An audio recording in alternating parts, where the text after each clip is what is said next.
जय श्री राधे कृष्णा। आज मैं आपको इक्ष्वाकु वंश के अयोध्या नरेश राजा त्रिशंकु की कथा सुनाऊंगी।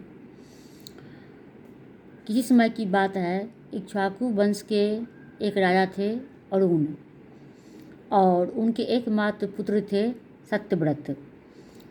तो एक बार राजा अरुण को मन में हुआ कि वह यज्ञ करें।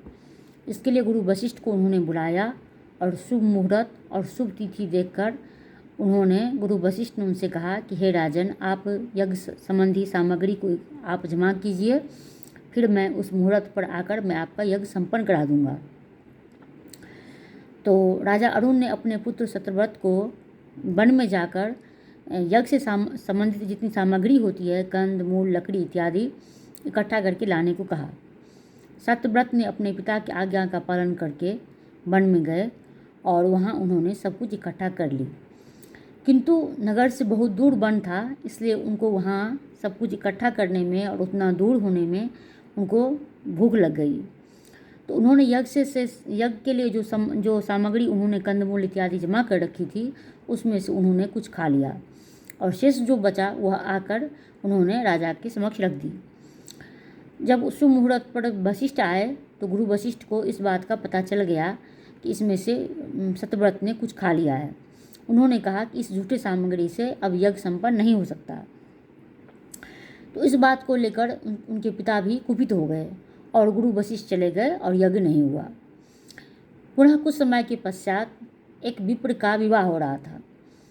तो विप्र की सुंदर भार्या को देखकर सत्यव्रत ने उसकी पत्नी का तो नहीं, लेकिन होने वाली पत्नी का उन्होंने अपहरण कर लिया। तो पुनः इस पर राजा को इस बात का पता चला। राजा भी कुपित हुए और गुरु वशिष्ठ भी बहुत क्रोधित हुए कि उसने विप्र की पत्नी का अपहरण कर लिया। तो राजा ने क्रोधित होकर उनको कहा कि तुमको जहाँ मन होता है नगर से बाहर तुम कहीं भी चले जाओ, लेकिन तुम नगर से बाहर चले जाओ। नगर से उन्होंने निर्वासित कर दिया अपने पुत्र को। अब यहाँ एक बात यह है कि कोई भी गलत काम हो जाने पर या किसी से आप असंतुष्ट हों या आप उस पर क्रोधित हों, तो सामने वाले की पक्ष की बात भी अवश्य सुननी चाहिए। यहाँ सत्यव्रत का ये कहना था कि गुरु वशिष्ठ दोनों बात को सही से जानते थे। शास्त्र सम्मत यह नियम है कि भूख लगने पर उसके ऊपर में कोई नियम लागू नहीं होता। वह चांडाल के हाथ का भोजन करके भी वह अपनी पेट की क्षुधा को मिटा सकता है, भूख को मिटा सकता है। और प्राण अगर संकट पर आ जाए तो चाहे भले ही वह ब्राह्मण हो, वह भी शस्त्र उठा सकता है। यह धर्म सम्मत बात ही होगी, अधर्म की बात नहीं होगी। तो गुरु वशिष्ठ इस दोनों बात को जानते थे। भूख लगा तो इसलिए सत्यव्रत ने यज्ञ के लिए जमा किया हुआ सामग्री में से कुछ उन्होंने खा लिया। और जब तक विवाह मंडप में, जब लगन वेदी में, जब तक वो भांवड़ी यानी कि 7 फेरे का अग्नि का वो फेरा नहीं होता है, तब तक वह कन्या उस अपने पति की नहीं होती है। यानी तब तक उसका विवाह नहीं हुआ था। जब सत्यव्रत ने उसका अपहरण किया तब तक उस कन्या का विवाह नहीं हुआ था। इस बात को गुरु वशिष्ठ जानते थे। फिर भी वह सत्यव्रत पर क्रोधित हुए। राजा को उन्होंने भड़काया और राजा ने बिना पुत्र की पक्ष की बात समझे उसको निर्वासित कर दिया। तो निर्वासित हो जाने के बाद वह वन में कहीं चले गए। वन में जब वह चले गए तो वन में वह धर्म कार्य में लग गए। आश्रम बना के वहाँ पर रहने लगे और अम्बा माँ भगवती की आराधना करने लगे और नवाक्षर मंत्र का वह जप करने लगे। इस तरह से उनका समय बीत रहा था। उसी समय कुछ समय के पश्चात दुर्भिक्ष पड़ा। अब जब दुर्भिक्ष पड़ा तो 12 वर्ष तक का ये बहुत ही लंबा समय था दुर्भिक्ष का, जब सबके घर में अन्न समाप्त हो गए थे, वन में फल कंदमूल इत्यादि समाप्त हो गए थे, कहीं भी एक कंद दाना किसी के घर में नहीं बचा हुआ था। और जब घर में दाना नहीं था तो लोग भिक्षा भी नहीं दे रहे थे, दान भी नहीं कर रहे थे। इस तरह से बहुत ही विषम परिस्थिति उत्पन्न हो गई थी और कहीं भी बिक्री करने के लिए, कड़ाई करने पर भी कुछ नहीं, खाने पीने के लिए नहीं मिल रहा था। तो यह इतनी बड़ी दुर्गम संकट उत्पन्न हो गया था। उसी समय विश्वामित्र भी कहीं दूर तपस्या करने के लिए चले गए थे और उनके आश्रम में उनके 4 पुत्र और उनकी भार्या रह गई थी। उनकी भार्या जब तक अन्न था तब तक घर चला। पुनः उसके बाद वन से वह कुछ कंद मूल फल चुन कर लाती और या किसी से कुछ मांग के लाती तो उससे अपने पुत्रों का वह पालन पोषण कर रही थी। लेकिन जब वह सब समाप्त हो गया, वन में फल कंदमूल मिलना बंद हो गया, लोगों ने भी देना बंद कर दिया, तब उनके बच्चे भूख से बिलख रहे थे, सब दुर्बल और कृशकाय हो गए थे। और उन्होंने सोचा कि अगर हम आत्महत्या कर लेंगे तो यह बहुत ही बड़ा पाप होगा जो प्रारब्ध बन के उसको पुनः भोगना पड़ेगा। अतः उन्होंने मन में विचार किया कि अपने 4 में से एक पुत्र को वह बेच देंगी और बाकी 3 का उसे वो भरण पोषण करेंगे उससे मिले हुए धन से। तो वह अपने एक पुत्र के गले में रस्सी लगाकर वह कहीं लेके जा रही थी बेचने के लिए। इतने में सत्यव्रत की नज़र उस पर पड़ी। उन्होंने साष्टांग उनको प्रणाम किया और उन्होंने कहा कि हे देवी, सच सच बताइए आप कौन हैं, कहाँ से आ रही हैं, कहाँ जा रही हैं और इसके गले में रस्सी क्यों बंधा है। तो उन्होंने अपना परिचय दिया कि मैं गुरु विश्वामित्र की भार्या हूँ, ये मेरे पुत्र हैं और अभी दुर्भिक्ष पड़ा हुआ है तो मेरे घर में खाने के लिए कुछ नहीं है, इसलिए मैं अपने पुत्र को बेचकर बाकियों का मैं पालन पोषण करूँगी। परंतु सत्यव्रत ने उनसे कहा कि आपको इसकी ज़रूरत नहीं पड़ेगी, मैं नियमित रूप से आपके इस वृक्ष पर खाने पीने का कुछ सामग्री को बांध दिया करूँगा, आप इससे पालन पोषण इसका करना, अब आप आश्रम को वापस जाइए, आप मुझ पर भरोसा कीजिए।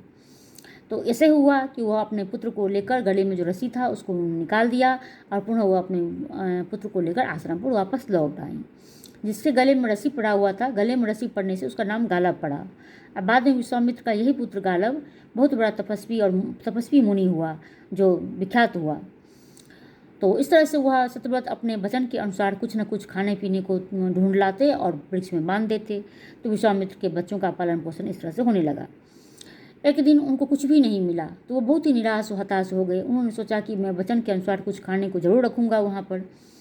उसी समय गुरु वशिष्ठ की वाणी उनको याद आई कि किस तरह से बिना एक निर्दोष को गुरु वशिष्ठ ने उनको उस पर क्रोधित हुए और पिता के वचनानुसार पिता ने बिना समझे उनको राज से निकाला दे दिया। तो उनकी जो गुरु वशिष्ठ की जो दुधारू गाय थी उसकी उनको स्मरण हो आई। वह गए और गुरु वशिष्ठ के उस गाय का वध कर दिया।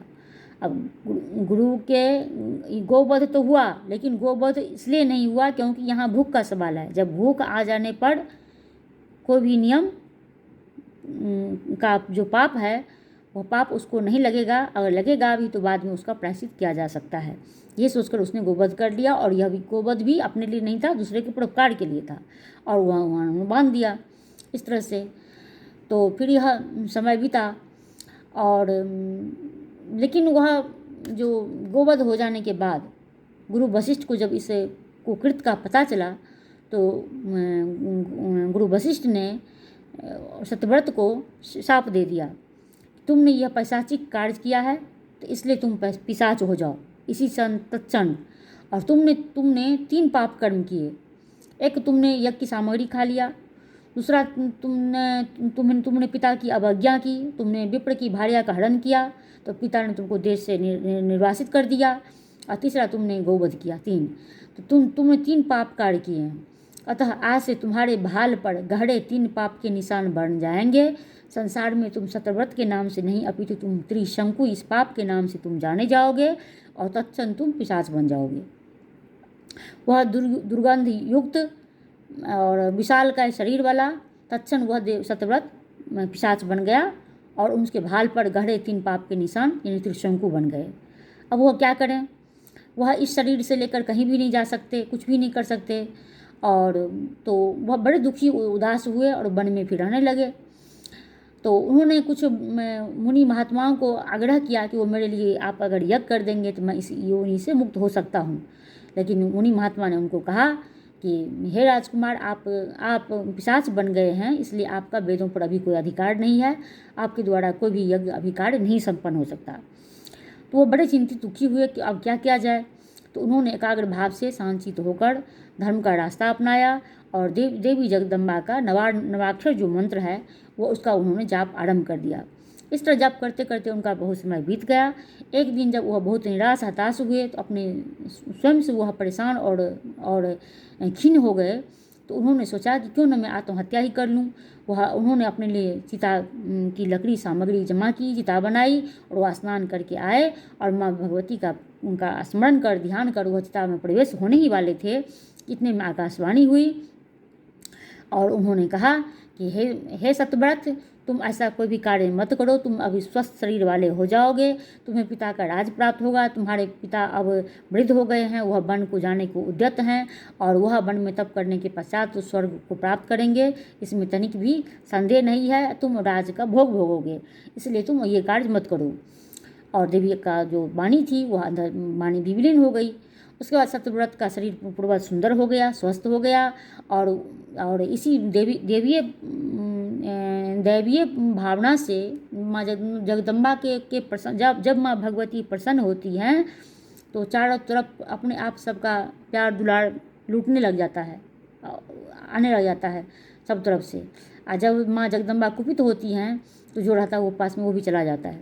तो अब माँ जगदम्बा प्रसन्न हो गई हैं तो गुरु वशिष्ठ के मन में जो कोप था वो भी शांत हो गया।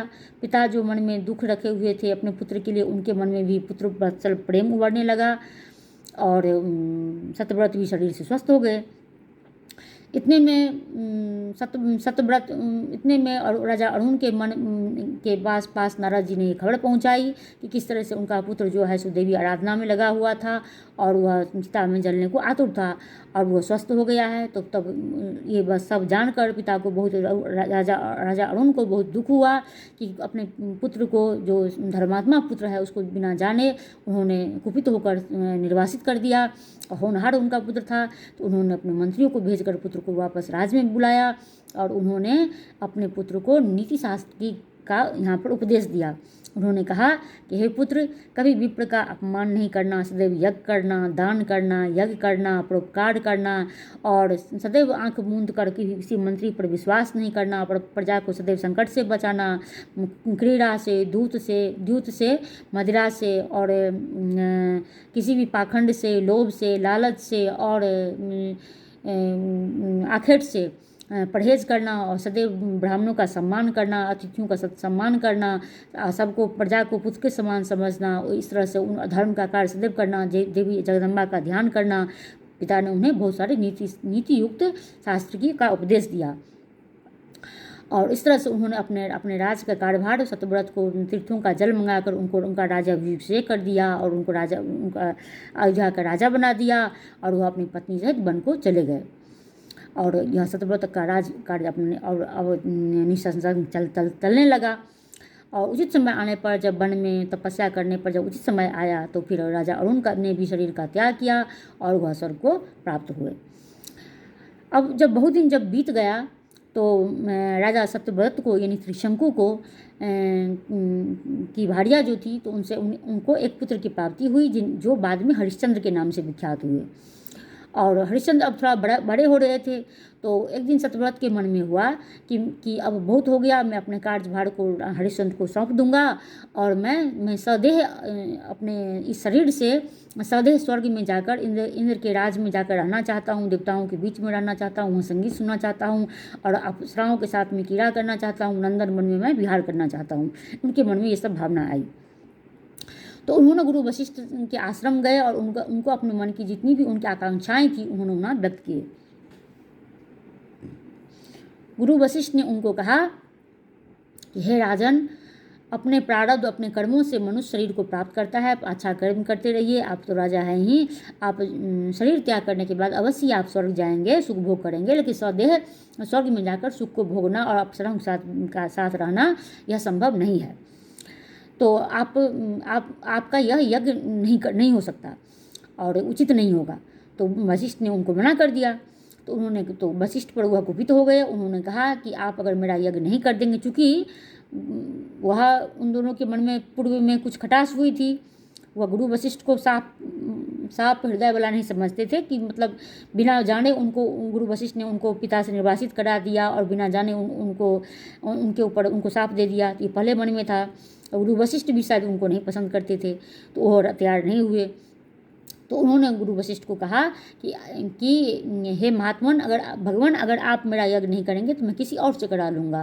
तो इतने में गुरु वशिष्ठ तो बस पुनः कुपित हो उठे। उन्होंने कहा कि एक बार तुम तो यज्ञ का संविधा खा लिए और फिर तुम जो है सो ब्राह्मण की भार्या का अपहरण कर लिए, फिर तुम गोवध कर लिया तो तू पिशाच तो तू बन ही गए थे, अब तू जा, तू चंडाल बन जा इसी क्षण तत्क्षण। अब फिर साँप पड़ गया उनको, तो अब वह साँप पड़ गया तो फिर वो तत्काल वो फिर वन में चले गए और तत्क्षण वो चंडाल फिर बन गए और चंडालों के साथ वहाँ वो भ्रमण करने लगे और इसी तरह उनका समय फिर बीतने लगा। इतने में विश्वामित्र वापस आए अपने आश्रम पर वापस। तो उन्होंने अपनी भार्या को अपनी कथा कही कि हे देवी, मैं दुर्भिक्ष पड़ गया था, मैं आकर ही क्या करता, मेरे पास तो कोई धन नहीं था, इसलिए मैं नहीं आया। और उन्होंने अपनी कथा सुनाई कि एक बार भूख से विचलित होने पर किस तरह से वह जब व्याकुल हो रहे थे भूख से, तो एक रात के अंधेरे में वह एक घर में प्रविष्ट हुए और वहाँ चावल का कुछ दाना देखा, तो वो जब खाने को उद्यत हुए तो कौन हो के कह के गृह स्वामी प्रकट हुआ और उसने मेरा परिचय पूछा। तो और उसने मुझे कहा कि मैं यह चंडाल का घर है, मैं चंडाल हूँ, आप मेरे घर का यह त्याज्य भोजन मत करिए और मुझे पाप लगेगा। तब मैंने उसको समझाया कि संकट काल में भूख से व्याकुल होने पर शस्त्र उठाना या किसी निषेध के हाथों का भोजन करना भी नियम विरुद्ध नहीं होता है। अगर हो भी जाए तो बाद में पाप का प्रायश्चित कर लेना चाहिए। और दूसरी बात मैंने उसको ये कहा कि मेघ जो इतना दिन से वर्षा नहीं कर रहा है, अगर इस समय अगर कोई पाप कर्म करेगा तो ये सारा दोष मेघ के ऊपर में जाएगा, क्योंकि वह मेघ वर्षा नहीं कर रहा है, इसलिए ये पाप न तुमको लगेगा न मुझको लगेगा। इतना कहते ही बहुत ज़ोर से घनघोर बिजली कड़की और आसमान में तारे छिटकने लग गए और घनघोर बड़े बड़े मोटे दाने वाले वर्षा होने लगे और सब आह्लादित हुए, धरती में सोंधी खुशबू आने लगी, सब प्रसन्न हर्षित हो गए और इस तरह से सबको आनंद छा गया। और फिर पुनः मैं वहाँ से वापस अपने आश्रम को आ गया। अब मैं यहाँ आया हूँ, तो हे देवी, यह तो मेरी कथा थी, अब तुम बताओ कि तुमने इतने दिन में क्या किया। तब उन्होंने अपनी भार्या ने कहा कि हे स्वामी, मैं इतने दिन से जब दुर्भिक्ष पड़ा था तो मैं जिस तरह से मांग के लाती, कंदमूल लाती तो चल रहा था।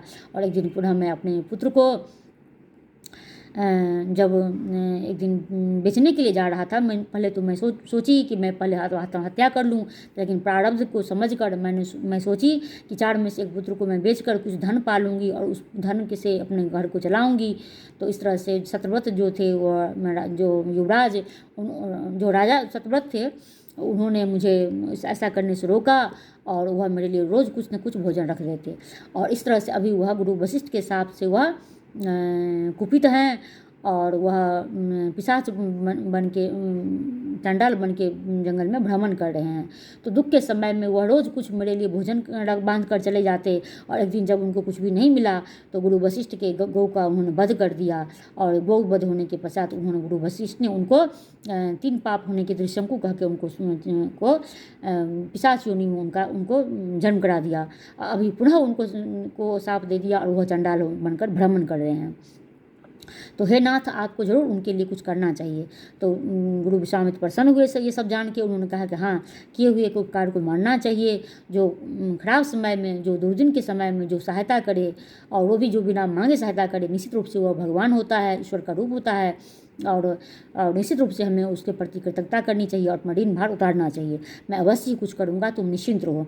इस तरह से वो अपनी पत्नी को आशान्वित कर दिए और आश्वासन दिया और वह फिर उसके बाद उपाय सोचने लगे कि अब क्या किया जा सकता है। तो इस तरह से वो सत्यव्रत से मिले और उन्होंने कहा कि मैं इस तरह से उन्होंने कहा कि कहिए कि मैं आपके लिए क्या कर सकता हूँ। तब वह सत्यव्रत ने कहा कि हे राजन, मुझे अब किसी भी चीज़ की अभिलाषा नहीं है। मेरा पुत्र हरिश्चंद्र तो अब राज कर लेगा और राज चला लेगा, लेकिन मुझे सदैव अपने स्वर्ग में जाने की और वहाँ रहने की अभिलाषा है। यही कहने में वशिष्ठ से गया था तो उन्होंने मुझे शाप दिया और मैं यही एक अभिलाषा रखता हूँ, अगर आप पूरा कर सकते हैं तो कर दीजिए। तो गुरु विश्वामित्र ने एक यज्ञ करने की सोची और उन्होंने कुछ ऋषि मुनियों को आमंत्रित किया, परंतु गुरु वशिष्ठ के कहने पर कोई भी ऋषि मुनि यज्ञ करने नहीं आए। इससे विश्वामित्र दुखी और खिन्न हो गए और उन्होंने सत्यव्रत को यह बात बताई। लेकिन उन्होंने कहा कि आप चिंता मत कीजिए, मैं अपने तपोबल से मैं आपको स्वर्ग भेजूंगा। और उन्होंने वह गायत्री मंत्र के उपासक थे। गायत्री मंत्र के उपासक गुरु वशिष्ठ भी थे, जो माँ देवी के भक्त होते हैं, जो किसी भी इष्ट के जो भक्त होते हैं और उसके साथ जो भी गलत या दुर्व्यवहार करता है, निश्चित रूप से उसको दंड मिलता है, इसमें कोई भी संशय नहीं है। तो सत्यव्रत ने गुरु वशिष्ठ के साथ अभद्र व्यवहार किया कि आप नहीं यह करेंगे तो मैं किसी और से करा लूँगा। तो गुरु वशिष्ठ तो पहले से ही कुपित रहते थे सत्यव्रत पर और अब और क्रोधित हो गए, तो उन्होंने पिशाच बनने का शाप दिया उनको। इससे पूर्व भी उनको इससे पूर्व पिशाच बनने का शाप दिया था, अब उनको चंडाल बनने का शाप दिया। 2 शाप तो गुरु वशिष्ठ ने उनको दे दिया। तो इसलिए तो विश्वामित्र भी गायत्री मंत्र के उपासक थे। उन्होंने अपने समस्त तपोबल, गायत्री मंत्र का जितना भी तपोबल था वो हाथ में जल लेकर उन्होंने दिया और उन्होंने कहा कि जाइए आप स्वर्ग का राज भोगिए। इतने में सत्यव्रत उड़ने लगे और बहुत तेज़ से स्वर्ग की ओर चले गए। इंद्र ने जब उनको आते हुए देखा तो उन्होंने कहा रुक जाओ, कौन हो, कहाँ से आए हो। तो ऐसा कहते कहते वो जो है तुम यहाँ नहीं रह सकते, ऐसा कहने लगे इंद्र। तो वह नीचे बहुत जोर तेजी से फिर नीचे गिरने भी लग गया। तो उन्होंने कहा हे विश्वामित्र, हे गुरु, मुझे बचाइए, मैं नीचे बहुत तेज़ी से गिर रहा हूँ। कहते हैं कि जब पुण्य का क्षय होता है तो देवता भी स्वर्ग से नीचे गिर जाते हैं, और यह तो सत्यव्रत थे, वो बहुत तेज़ से वेग के साथ नीचे गिरने लग गए। विश्वामित्र ने कहा कि महाराज रुक जाइए। इतना कहते ही वहीं पर जहाँ पर थे त्रिशंकु वहीं वो रुक गए बीच में, और उन्होंने हाथ में जल लिया और उन्होंने कहा कि निश्चित रूप से मैं आपको स्वर्ग का भोग कराऊंगा। और उन्होंने एक सृष्टि का निर्माण करने के लिए सोच ही रहे थे। इतने में इंद्र प्रकट हो गए। उन्होंने कहा कि हे गुरु, आप क्या कर रहे हैं। तो उन्होंने कहा कि अगर आप इसको स्वर्ग में आप राजा को स्थान नहीं देंगे तो मैं नया स्वर्ग बना के इनको भेंट करूंगा और वह उसमें राज करेंगे। तो उन्होंने इंद्र ने कहा कि आप ऐसा मत कीजिए, यहाँ सृष्टि आप मत बनाइए, मैं इसको अभी अच्छा कर देता हूँ और मेरे साथ विमान में बैठ कर ये अभी स्वर्ग को चले जाएंगे। तो फिर इंद्र के प्रभाव से वह स्वस्थ शरीर वाला हो गए और सुगंधित शरीर वाला हो गए और बहुत सुंदर हो गए, पवित्र हो गए और सब तरह से साफ सुथरा हो गए। और इस तरह से इंद्र के विमान में बैठकर वह त्रिशंकु स्वर्ग को सदे गए और वहाँ वह स्वर्ग का उन्होंने आनंद लिया और अपने कार्यभार को करके अपने दिन को उतार कर गुरु विश्वामित्र प्रसन्न होकर अपने आश्रम को लौट आए।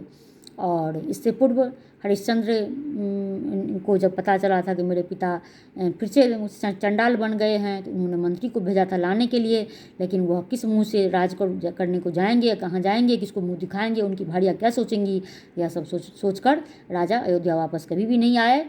और उन्होंने कहला दिया कि राजा हरिश्चंद्र को उसके बाद जब त्रिशंकु चले गए स्वर्ग तो राजा हरिश्चंद्र को विधिवत तीर्थों से जल मंगाकर उनका राज्याभिषेक कर दिया गया और इस तरह सब सर्वत्र सुख शांति हो गई। त्रिशंकु को स्वर्ग की अभिलाषा थी, वह स्वर्ग स्वदेह विश्वामित्र की कृपा से चले गए। विश्वामित्र अपना ऋण उतार कर अपने आश्रम वापस चले आए और राजा हरिश्चंद्र जो सत्यव्रत इन त्रिशंकु के पुत्र थे वह नियमबद्ध राज सिंहासन पर बैठकर सत्यव्रत का पालन करते हुए राजकाज को देखने लगे। तो यह थी राजा त्रिशंकु की कथा जो आपको मैं सुनाई। अगर आपको पसंद आए तो प्लीज़ मेरे इस आख्यान को लाइक कीजिए, कमेंट कीजिए और मेरे यूट्यूब चैनल शिव परिवार और धर्म को सब्सक्राइब कीजिए, वहाँ भी लाइक कीजिए, कमेंट कीजिए, शेयर कीजिए, बेल आइकन को प्रेस कीजिए और फेसबुक पर संजना को फॉलो कीजिए, वहाँ भी कमेंट कीजिए और लाइक कीजिए। धन्यवाद। हर हर महादेव, शिव शिव, जय माँ दुर्गा। माँ भगवती आप सबका कल्याण करे। धन्यवाद।